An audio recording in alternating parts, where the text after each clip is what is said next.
Welcome to the Infinite Women podcast. I'm your host, Allison Tyra, and today I'm joined by Dr. Kimberly Voss, a professor of journalism at the Nicholson School of Communication and Media at the University of Central Florida.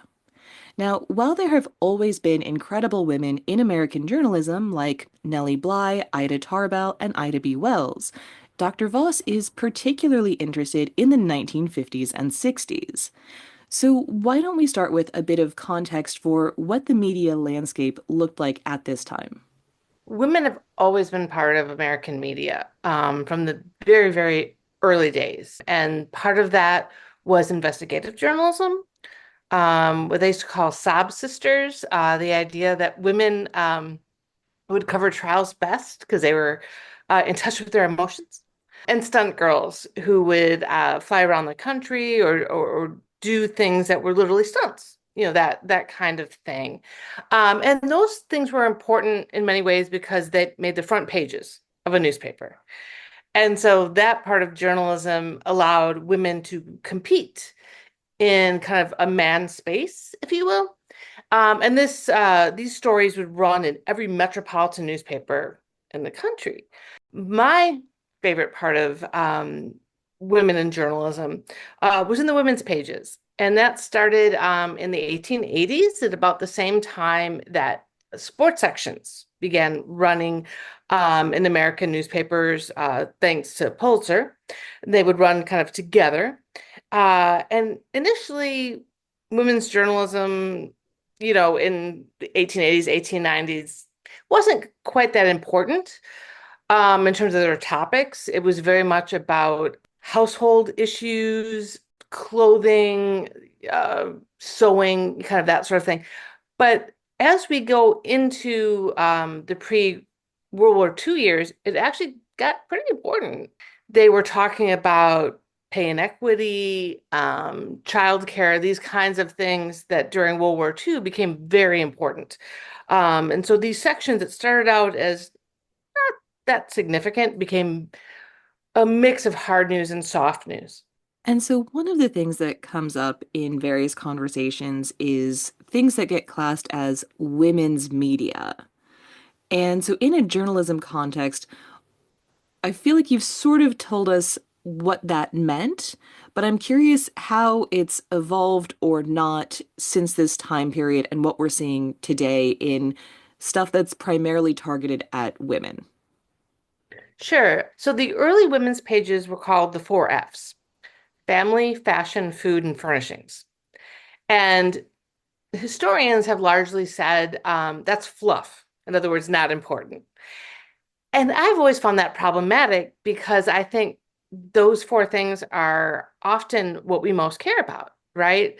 What we wear, what we eat, our family, who we like or maybe don't like at certain times, and where we live. And so those things to me are so incredibly important from a personal level. But because it's personal, historians and male editors of the time said, well, why would we cover that? That's not important.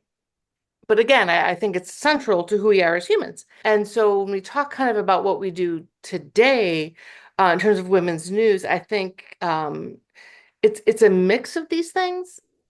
We talk about honestly still female firsts quite a bit, particularly in America, about women that take on new roles that haven't been done before. And so we kind of mix that in with traditional women's news. And I would also argue that readers always loved women's news. It's really historians and managing editors that said, well, these topics aren't important. But they always have been to readers.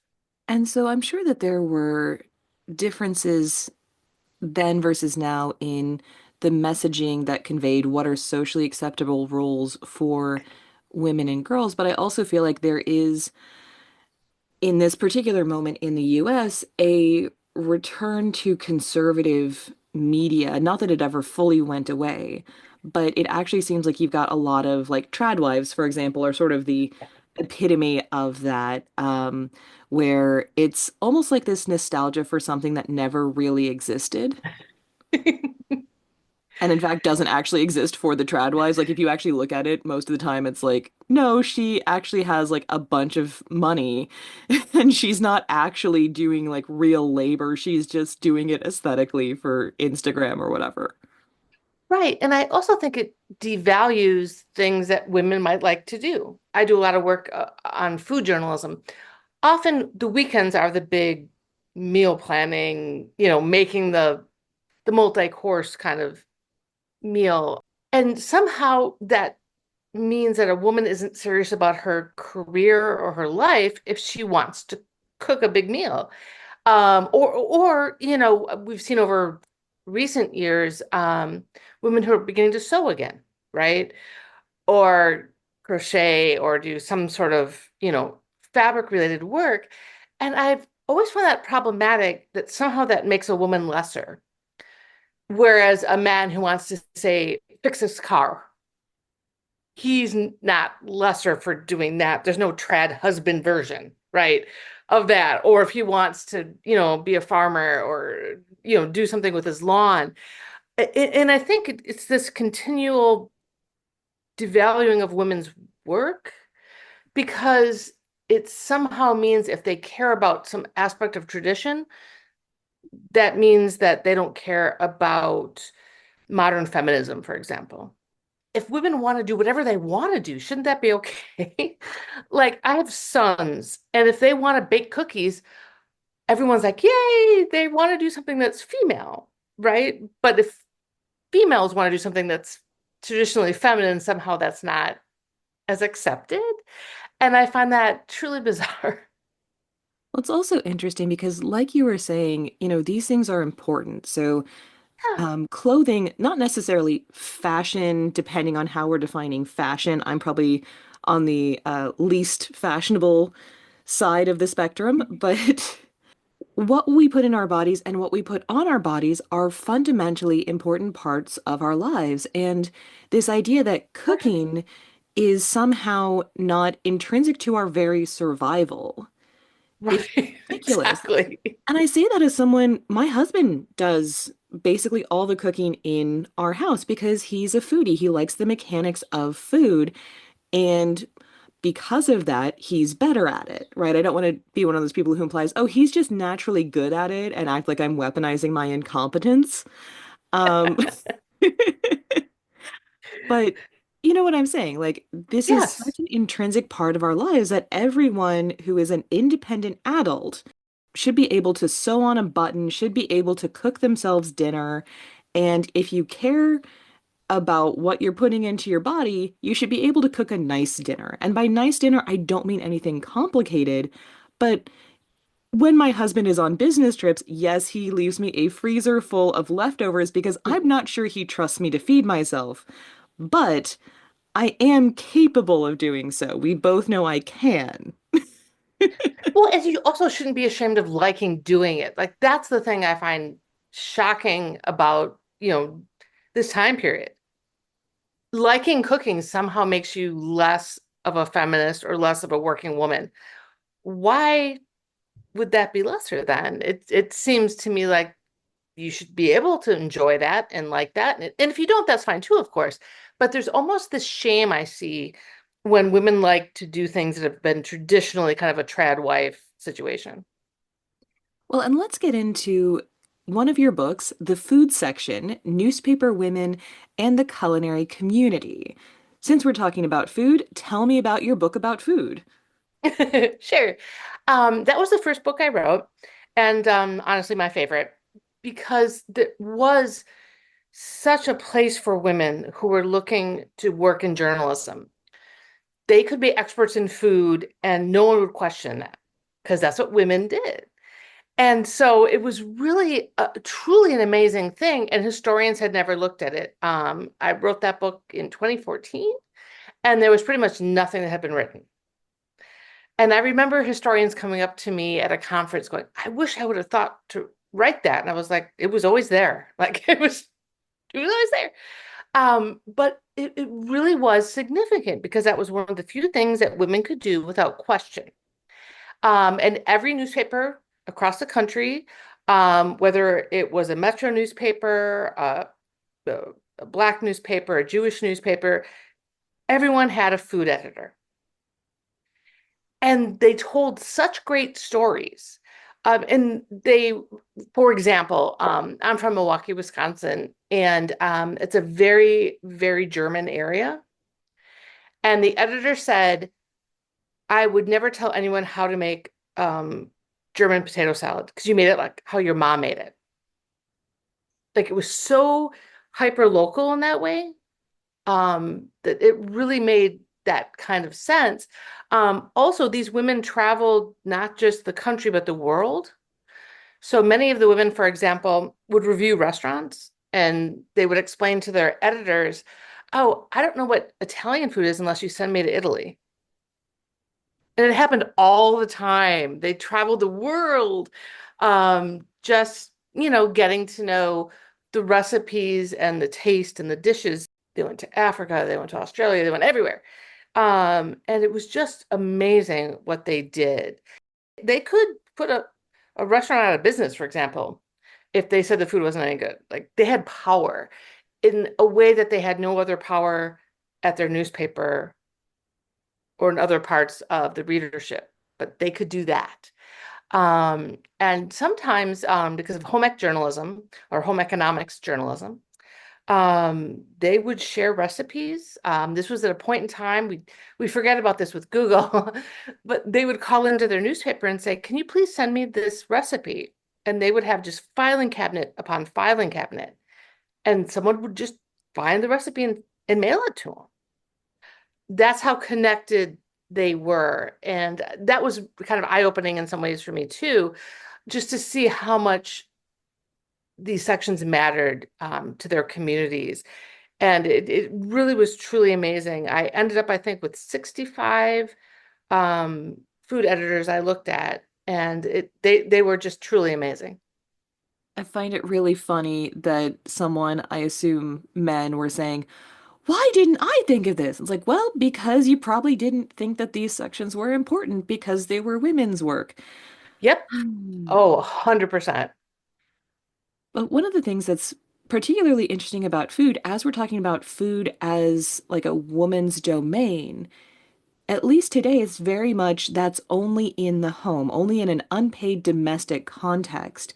Because in the restaurant business, it is so completely dominated by men. If you look at the statistics for, how many head chefs are women, it's a very small number. And so it's interesting when you're talking about how influential, how powerful these women were. So I'm just curious whether, because I assume that the restaurant ratios were about the same during this period, or maybe they weren't. I'm not the expert. But just that power balance of who has power on the reviewer side and who is actually running the kitchens in a professional context, who is influential in this Well, community. the food editors at newspapers were writing for home cooks. So that was clearly they were writing for women. And and it was clear from how they shared their recipes with each other. Um, for example, there was one day at a northern US newspaper where the editor left out how much butter was in a dessert. And it was such a big deal that they would answer the phone by saying a half a cup of butter. Like it was, do you know what I mean? Like it was that significant. So they were largely writing for home cooks. They were not writing for, professional chefs. The only men that had columns in the section, usually involved grilling. So it was very much like the fire barbecuing, kind of thing, is what they were doing. Um, but it again, it did give women this role of authority. Now, very early US newspapers, and by early I'm talking the 1940s, um, who were um, talking about restaurant reviews were not the kinds of things that you would see today. They only wanted to write about good food. So, at least in US newspapers, it's often kind of fun to mock bad food. Like I went to this fancy restaurant, do you know what I mean? And the sauce was bad or overcooked or whatever. If we're talking about, say, the 40s and 50s, the theory among the food editors, and again, they were all women, were simply, if you're going to go to a fancy restaurant, I want you to get the best food you can. And so if they had a bad meal, they wouldn't tell you about it because the theory was you only want the good stuff. And again, I realize it's kind of odd from today's perspective, but I kind of respect these women whose point was that it wasn't to mock something at the restaurant, it was to talk about how good it was. It's not to say they wouldn't criticize, they just wouldn't criticize the food. So there, for example, in my home state of Florida, they would mention, for example, the dress code that was too much. You had to be overly dressed to eat at a not that great restaurant. Could you go there with a cane? Was it easy enough to get in if you were a disabled person? And this was in the 60s. This was kind of before that was a common conversation. They were true journalists. I would say that if you looked at what we call news values today, that's what they were abiding by. So one of the juxtapositions that I'm feeling here is it seems like a lot of food reviewers today and in more recent decades have this very elitist vibe going on. Yes. And also, Yes, 100%. yeah, and I think there's also this sense of women are less forgivable when we're seen as being mean. And so I do wonder how much of that, snarky being a jerk about stuff is gendered. Yes, and by the way, snarky is the word I should have used because it's exactly what the current food journalism is. But I guess I look at it a little bit as conversational. I think the food journalists and the women's page journalists, including them in a group, they weren't talking down to their readers. These were the people that they would have had coffee with, right? Or gone to lunch with, that kind of thing. And I've always respected them for that because they didn't do kind of the more snarky later year stuff where there's almost a joy in making fun of a restaurant's bad food. That's not at all who these women were. And in fact, one of the women that was a restaurant reviewer kind of near where I live, when she wrote a bad review, and she did, she would go on vacation for a full week. She was that nice, and she told the truth, but do you know what I mean? Like she didn't enjoy the snarkiness, the negativity. So yeah, she would literally go away for a whole week after she gave a negative review. Um, and I think that was difficult for some of these women that saw themselves as friendly or connected or conversational to suddenly have to take on that role. And they did it, but I don't think they enjoyed it.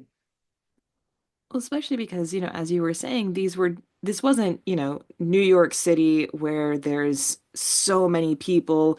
This Right. is smaller communities where there's a good chance that you know that person, you know their Right. mother, and Right. this tone of talking to, which I think also contributes to that feeling that you are talking to a friend rather than you are trying to position yourself as an expert who is here to speak down to the plebeian readers and let me tell you what is Right. true because I know everything about food. Exactly. And, I think that was like the dual role they played because their readers liked them, but their editors were often critical and negative in their own way. And so they tried to kind of find that middle ground.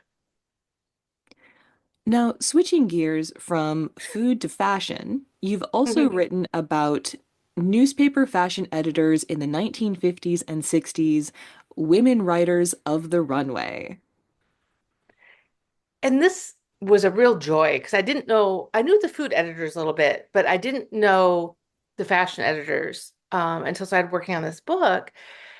And, when we think of kind of where we are today, it's so easy to get any kind of clothing, right? You can go to the store, you go to Amazon, you order online, there's all these things.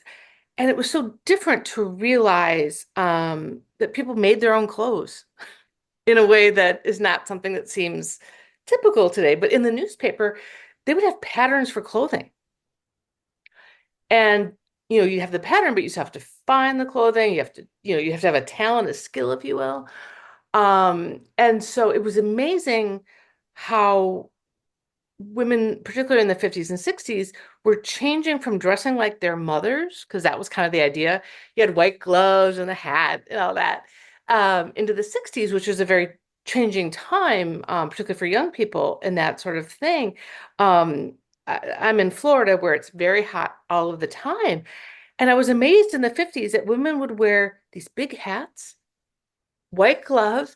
I mean, it was in the 90s, I mean, it was a very different, kind of understanding of things, and what was okay and what was normal. In the 1960s, there were stories that people wore paper clothes. Paper clothes. What What? you're thinking of, paper clothes. And so it was just really interesting, as well as I mentioned about the food editors. In post-World War II, in Europe, there wasn't much fashion anymore after the war. And so American fashion editors who'd never been out of their city got to go abroad. And it was just really neat how they were doing these things and trying these things, and how fashion makes you fit in, or purposely rejects conformity, particularly in the 60s. It was really, really interesting. And also reminders I mentioned to you earlier that what we wear, it shows who you are or who you want to be. And I think often women who like clothing is treated as superficial. But if men like sports, it's okay. And that has just always bothered me. And ever since I wrote that book, I do pay attention to scarves and jewelry and things I never did before. And I definitely feel that there's a certain amount of judgment when I give talks Mhm. because I'm too much. But I think, like that was what they created, and that's a foundation that shouldn't be rejected, to me, because by not doing that, it almost rejects what they put out there. And, whether it's food, fashion, any of the stuff, I do find that women who overly kind of project feminine ideals are somehow bad. Like you're more serious if you don't wear makeup or you don't wear clothes with bright colors, that kind of thing. And then, gosh, boy, I don't, that doesn't seem helpful to me. Well, you can also argue that by rejecting femininity, not only are you dictating what another woman should do with her life, her time, her energy, her body, her money, which is just generally problematic regardless, but Right. you're also trying to tell women that they have to be quote unquote like men, which is not what feminism is supposed to be. It's supposed to be we are Yes. making space for women, not we are forcing women into male boxes. Right. And that's pretty much the heart of everything I try to do, which is why can't we have both? Right? Why can't we take the things that feminists fought for, particularly say in the 1960s and early 1970s? Why can't that exist as well as things that might have been embraced in the 1950s? And that's why I hate the trad wife concept because it seems to imply, right? um, that those things that women might like to do, like, gardening and sewing and cooking and whatnot, why can't that coexist with women's work, paid work, and in other political issues? And it really did until we started talking about it more openly, I feel. One of the things I also find interesting is that I find, as mentioned earlier, being able to cook for yourself is a matter of independence. Yes. But also, when we're talking about the fashion side, I've seen so many creative, like women and girls, like teenagers, Yeah. who customize their own clothes. Or if you're a woman who's, bigger than a size 4 US, then a lot of times knowing how to make changes to your own clothing so that they fit your body better, Right. because a lot of fashion is not designed to be inclusive, whether that's, certain kinds of disability, whether that's Yeah. being what they call plus size, which I think is just anything that's over a 0. Yeah. It just means it's in the positive numbers. Right. But it's empowering to be able to take that control, whether it's creativity, whether it's expression, or whether it's just, I want this to fit my body in a certain way that fast fashion does not allow for. Right. Like these are feeding yourself and changing how you're clothing yourself.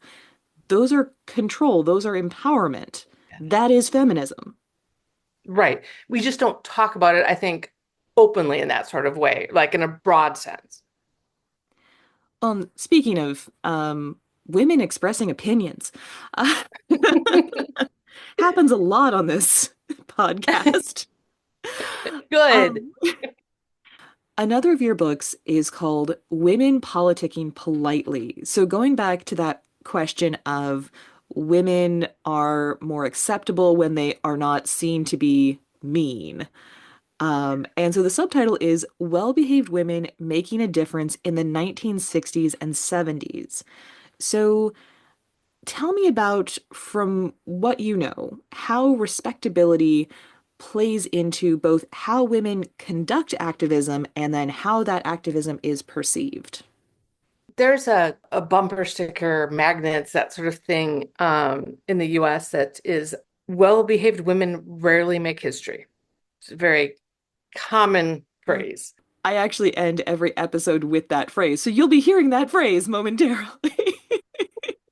But I've always felt, if that is true, that well-behaved women are not part of history, it's the problem of historians. That's actually the original context, though. So it's sort of been co-opted to mean we have to Yes. misbehave. But Laurel Thatcher Ulrich, who, Yes. and I think the actual phrase is seldom, and I just couldn't say I seldom for think you're some reason. right. Yeah, I think you're So that's on rarely or me. seldom. Yeah, I think you're That's on right. me. I say it wrong. But she was actually complaining that historians Yeah, don't acknowledge, they don't write about. It's not that they are not part of history and they should not be celebrated. It's that we do not celebrate them. And that's what she was commenting on. So that is actually the correct usage of that phrase is well-behaved women should be acknowledged more. right. And I give a lot of talks about women that lived through the 50s and 60s, and they love that line. Um, that concept, right? Because I do think there's this echo chamber when it comes to women's history that we talk about 10, a dozen, 20 women, but it's the same women all the time. And so that's a big part of what I'd like to add, if you will, to that discussion of women's history. Are these women who are well behaved? And the women that I look at, I've often gone through their letters, their journals, that kind of thing. And they were very well aware that they wouldn't really probably be part of history. They made an immense difference.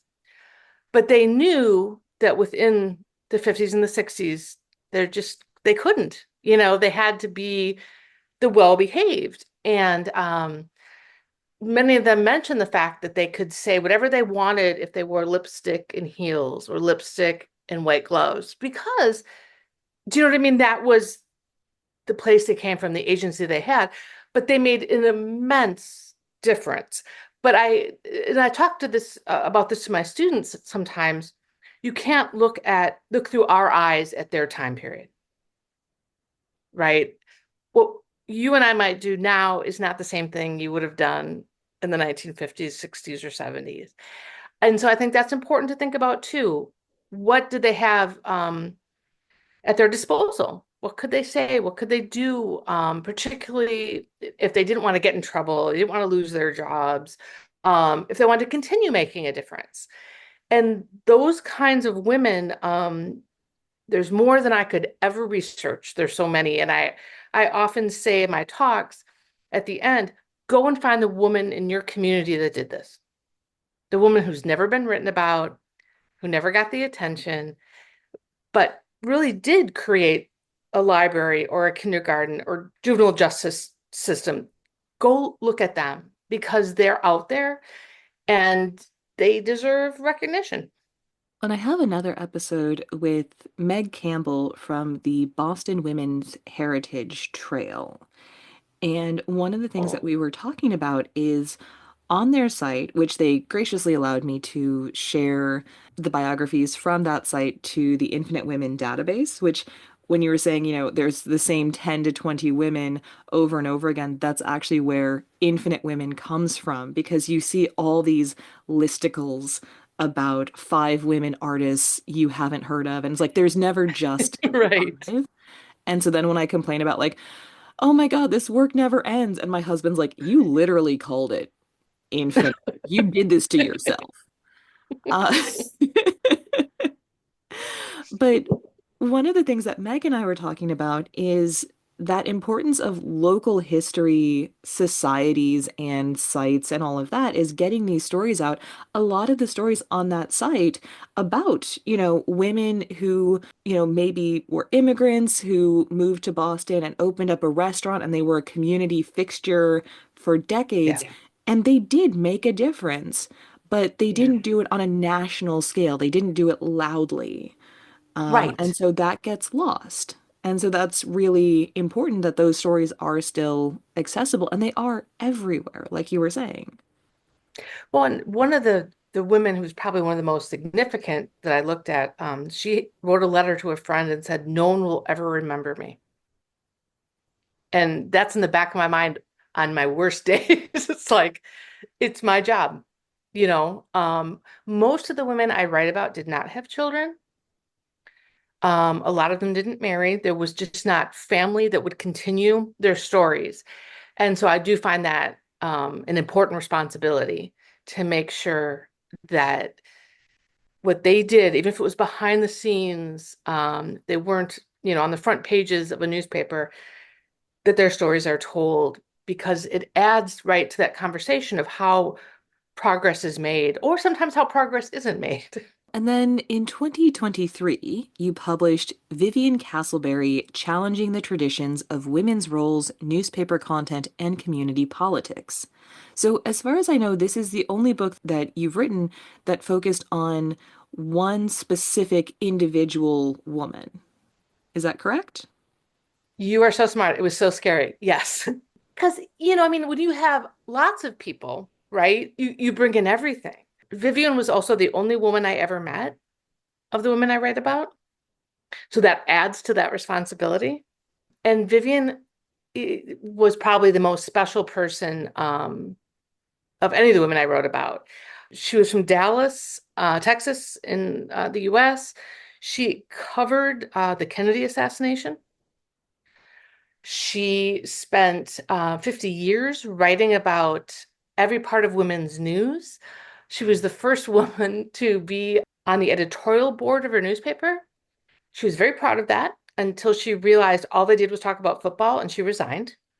So, she was that gal.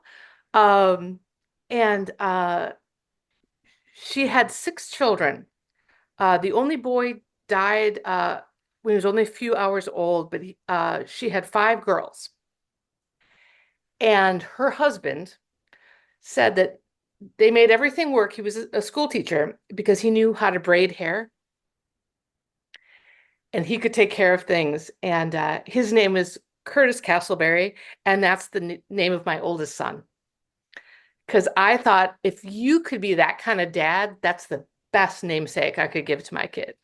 Sorry, when you said the bit about she realized all they talked about was football, and I'm like, oh yes, the important men's business, sports. That's really what she said. And she said, I couldn't believe I worked so hard to get in that room to do all of that. And that was the result.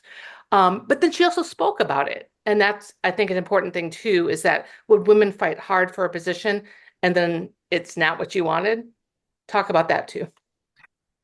Well, and be willing to say, never mind, right? Like, be willing Yes. to say, I summited the peak, the view was crap, I'm heading back down where I can actually get stuff done because this is a Yes. waste of And my time. yeah, and she was so vocal in her community. After she retired, she spent another 25 years working with women abroad to create peace. There's a peace center named for a university in Texas in her name. And it's a strange time because she worked with Russian women. It's a weird time in America to think back to that. But she worked for peace, and it's really kind of a strange thing that how few universities and political organizations care about peace. And the more she used to talk about it, I thought, why aren't we all talking about peace? That seems like a really important thing. And that was Vivian. And so your current project is focused on newspaper advice columns in the 1950s and 60s. So what do, I guess, the questions people are asking and the answers they're getting tell us about the US at that time? What's amazing to me about these advice columns is that they're so similar to just the human condition that we have today. So most newspapers had national syndicated, so you have kind of that national view, and they would also have a local columnist. So if there's a problem specific to that community, you'd hear about it.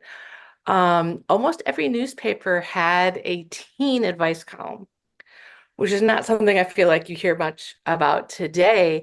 But I always loved that idea that in the 50s and 60s, if you had a problem, and you're a teenager, and you don't feel like you have a parent or a teacher or a coach or anyone else to talk to, you had to sit down and write a letter. You had to figure out the address of the newspaper. You had to get a stamp. You had to find the mailbox. You had to send it in. And then every day you looked in the newspaper to see if it was answered, which I just find to be just the most amazing aspect of newspapers in general. Um, but the questions that they asked are the same kinds of things, whether they were teens or adults, that we would ask today. Arguing with your spouse, problems with your boss at work. If you're a kid, not liking your parents, dating situations. Like I have a high schooler, and these questions could work today. And again, this was decades ago. And so I think what these advice columns tell us is that in many ways, we haven't changed that much. We have the same questions, problems, good things and bad things. I will say that the advice columnist ran in the women's section, but it was one of the only parts of the women's section that men read. And it was because they would write in because they were arguing with their wife and they wanted some sort of validation for whatever the issue was. I always just thought that was just fascinating that they just wanted someone to say, my wife is wrong. And these ran in newspapers every day of the week. But some of these advice columnists would still write individually to the readers. So even if it didn't run in the newspaper, some of them would still make sure that these people felt heard, these readers. And I just thought there was something amazing about the fact that that was really the original social media. I find it funny that you say the only of one of these sections that the men read, because I'm like, or is it just the only one they admitted to read? Oh, yes. Oh, I think you're on to something with that. Yeah. Yes. Because yeah, I think they probably did and didn't admit it. You're exactly right about that. But it was interesting that they were so vocal about that one thing they did. That I thought also probably gave a little bit of validation to an advice column they might not have otherwise had. But every time I saw a reference to it, it was completely an argument with a wife or girlfriend only. But I also think this speaks to what we were talking about earlier about, women's roles and, Yeah. food and fashion and all of that. being unpaid emotional support is considered a Yes. default duty of women, Yes. whether that's for other women or for men, or Yeah. in even in professional settings where it's like, that's not part of my job, but I guess it's one of the functions that I'm serving. So good on Yeah. them for at least getting paid for it. Right, exactly. Because all of the initial advice columns that went back decades were all initially called Advice to the Lovelorn. So the idea was that, as you said, women had that emotional intelligence that they could somehow make these kinds of decisions. But at least they had some kind of advocacy, if you will. Was this a period when they were called agony ants? Yes, yes, yes, exactly. Yes, and that came out of the British advice columns, and it was always a kind of a family related concept. So it was an aunt, it was a grandma, it was somebody. And I really do think that was part of what women kind of, if they wanted to get into the newspaper, they had to figure out what was going to be their expertise. And the aunt, the grandma, you know what I mean, the niece, that kind of gave them that credence in that way. I just love that it's women are allowed to be an authority when it is your personal issues. Right. If you look back, that happened. And then sometimes it was simply taken away from them. If you look at least in the US, modern advice columns are often men now. And it's usually about advice having to do with sexuality. So it's a different kind of thing.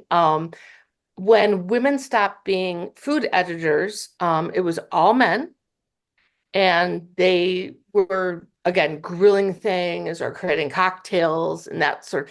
So it was interesting that once women created that expertise, then they lost it in ways that men got to kind of take over.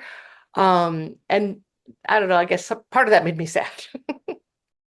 Now, I feel like you've touched on a couple different points, but what, broadly speaking, are the lessons that you hope people will take away from all of your books, whether we're talking about journalists and editors, as historians, or just as audiences who consume media today?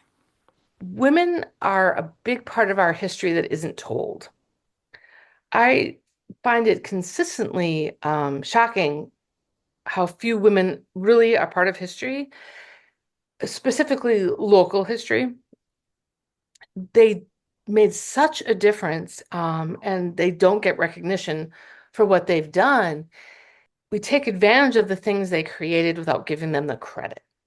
I have been writing about these women for 25 years. And early on, I thought, write as fast as you can because someone else is going to steal your idea. They're going to find this woman and write about her. And after 25 years, no one's ever done that. And I, in some ways feel sad about it. I mean, I'm happy that I got to tell their stories, but after 25 years, I would have thought someone would have stole some of my ideas. And I almost kind of wish they had, because I think the more these women's stories aren't told, means that we have that, again, echo chamber of the same women whose stories we already know being told. And we don't have a good history if we don't tell all of these stories. And, the women that I specialize in are post World War II through the 70s. That's kind of a long time ago, particularly in the lives of my students. Um, you know, uh, the fact that history is created every day, right? Whatever just happened. I'm amazed how little is told about these women. Join us next time on the Infinite Women podcast, and remember, well-behaved women rarely make history.